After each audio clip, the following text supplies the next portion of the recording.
নমস্কার বন্ধুরা, অ্যানিভার্সারি সকালের ব্লগ নিয়ে চলে এসেছি আপনাদের কাছে। আর আমরা উঠেছিলাম 5 স্টার হোটেলে। তার পরের দিন সকালেই ব্রেকফাস্ট করতে গিয়েছিলাম তাদের রুফটপে। আর খুবই সুন্দর, মানে রুফটপের যে ভিউটা, টুইন টাওয়ার দেখা যায়। তাই এগুলোই অর্ডার করেছিলাম। আমার এই রামেনটা খেতে খুবই ভালো লেগেছিল।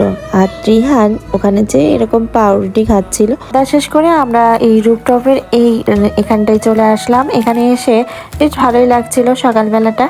আর আমরা একটু ভিডিও করে নিয়েছিলাম। তারপর নিচে যেয়ে ফ্রেশ হয়ে রেডি হয়ে স্নান টেনান করে আমরা বের হয়ে পড়বো ঘোরার উদ্দেশ্যে। আমাদের 3 থেকে 4টা স্পট ঘুরিয়ে দেখাবে, গাড়ি চলে আসবে 10টায়। এই যে গাড়ি চলে এসেছে। আমরা প্রথমে চলে এসেছিলাম মালয়েশিয়াতে প্রাইম মিনিস্টারের বাড়িতে, মানে বাড়ির সামনেটা সবাই ঘুরে ঘুরে দেখে, সেখানটাই আমরা গিয়েছিলাম। বেশ সুন্দর, ঘুরে ঘুরে দেখছিলাম। আর ছেলেটা ঘুমিয়ে পড়ছিল। আর আশপাশটা খুবই নিট অ্যান্ড ক্লিন। বিদেশে তো সব কিছুই নিট অ্যান্ড ক্লিনই থাকে। আর খুব উঁচু উঁচু দালান, খুব ভালো লাগছিল দেখতে। একটা কথা না বললেই নয়, সকালবেলার দিকে প্রচণ্ড রোদ থাকে আর খুব গরম লাগে। আর ওই টাইমটায় ঘুরতে বের হয়ে গেলে তখনই বেশি খারাপ লাগে। আর এই যে মালয়েশিয়াতে এই পুত্রজয়া, এখানেই হলো সেই মানে প্রাইম মিনিস্টারের বাড়িটা। খুব সুন্দর, এলাকা জুড়ে খুবই সুন্দর করে সাজানো। সেটাই আমরা ঘুরে ঘুরে দেখছিলাম। আর যখনই আমরা ঘুরতে বের হয়ে যাই তখনই ছেলেটা ঘুমিয়ে পড়ে, ওকে কোলে নিয়ে ঘুরতে হয়।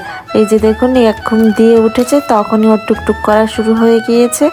তখনই তার হাঁটতে হবে, দৌড়াদৌড়ি করবে। ওই যে হাঁটতে হাঁটতে আবার ক্লান্ত হয়ে গিয়েছে, ওর বাবা জল খাইয়ে দিচ্ছিল। আমি বলছিলাম ওখানে একটা জুসের দোকান আছে, ওখানে চলো। আর সোনা ছেলে ওখানে দেখিয়ে দিচ্ছিল ওই যে জুসের দোকান, এই যে হাই দিচ্ছে আবার। আর এখান থেকে আমরা একটা জুস নেই।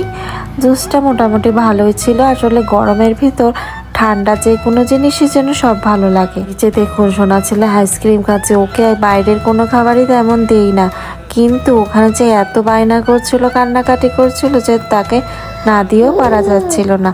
তারপরে ওর বাবা আইসক্রিম খাচ্ছিল, তখনই দেওয়া।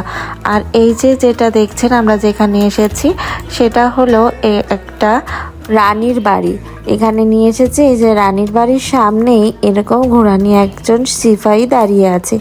বেশ ভালো লাগছিল। সোনা ছেলে একদমই ভয় পাচ্ছিল না। পরে যখন একটু টেকে উঠেছে ঘোড়াটা, তখনই ভয় পেয়েছে। আর এখানে ঘোড়া নিয়ে সব সিপাহীগুলো বেশ ঘোরাঘুরি করছিল। এক বিদেশির মাথায় ঘোড়াটা বাড়ি দিয়ে দিয়েছে। বেশ ভয়েরও বিষয়, আবার হাসিও পেয়েছে। তারপর আমরা চলে আসলাম একটা হিস্টোরিক্যাল প্যালেসে। এই যে এখানে এসে বেশ ভালো লাগছিল। আসলে ছেলেকে নিয়ে এরকম ট্যুর প্ল্যান করতে গেলে আমাদের করা উচিত আসলে মালদ্বীপ, এরকম রিল্যাক্স জায়গা। আসলে আমাদের ডিসিশন একটা ভুলই হয়েছে। এই যে মালয়েশিয়াতে এসে একটু মানে খুবই খাটাখাটনি হচ্ছে, কারণ ছেলে কোলে থাকবে, এই কোলে নিয়ে ঘোরাঘুরি, আবার হোটেলে যে ছেলেকে খাওয়ানো দাঁড়ানো, আবার রান্না করা, সব মিলে একটা ঘুরপাক হয়ে যাচ্ছিল। আর ওর বাবা দেখুন কি ঘামা ঘেমে গিয়েছে। তারপর লাস্টে আমরা চলে আসলাম টুইন টাওয়ারের ভিতরে। ওখানে কিছু শপিং করলাম টুকটাক। খাওয়া দাওয়া শেষে তারপর আমরা একটু ঘুরে ঘুরে দেখছিলাম। তারপর ওর ভিতরে একটা বেকারি আইটেম আছে, সেখানে গিয়েছিলাম কিছু কেনার জন্য। আর আপনাদের সাথে তো আগে একটা ভিডিওতে শেয়ার করেছি বেকারি আইটেমগুলো কতই ভালো। আর সোনা ছেলে ওখান থেকে আবার খাইয়ে নিয়ে এসেছিলাম, খাবার রান্না করে নিয়ে এসেছিলাম, সেটাই খাইয়েছিলাম বাইরে। তারপর ওর আবার ড্রেস চেঞ্জ করে দিয়েছি। খাওয়া করে ছেলেটা আমার ফিট আছে। আর তার আর একটু সময় ঘোরা যাবে। তারপর ওকে খাওয়ানো যেহেতু হয়ে গিয়েছে, তারপর আমরা বাইরে খেতে যাব বাঙালি পিঠা ঘরে। এই যে যেগুলো দেখছেন এগুলো বেকারি আইটেম, রুটি, কেক সব আছে। আর রুটিগুলো এত সফট, এখন দেখে যেন আবার জিভে জল চলে আসছে। আর এই যে সেই বাঙালি একটা হোটেল পিঠাঘর, এখানে যে কি খেলাম সেটা আপনারা নেক্সট ভিডিওতে দেখতে পাবেন।